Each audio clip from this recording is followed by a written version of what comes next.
Hey everybody, let's make these spooky little salt box houses tonight.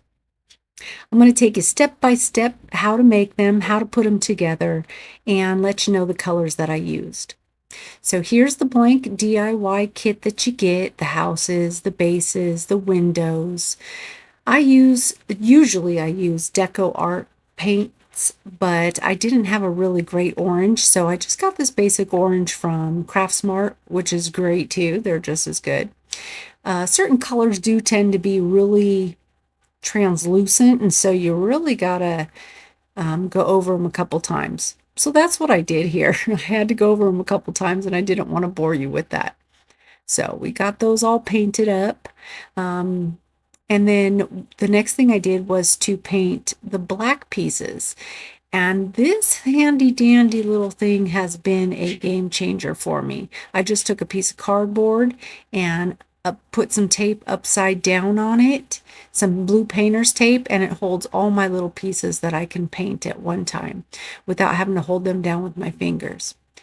All right, so now we quickly moved on to putting the windows in, and each one is a little bit of time consuming, so I sped that up for you. Got the door on there. So we added those little embellishments to the houses. And then for the base, I tried to glue it on standing up, and that didn't work too great. So I decided to go ahead and lay that house down flat on the table and lay the base on top to glue it. Added some more glue. It didn't seem like it was gluing too good tonight, so went ahead and put some more glue on there. Got that going. And our next step was to get all of those little embellishments painted and put in place, trying to figure out where to put them to be the cutest. And it just really made this little thing pop. I just loved it. And so once we got all those little pieces on, we were just about done. I had to add a little pumpkin on at the end and embellish that, but once everything got on there, it is just the cutest little thing. Those bases are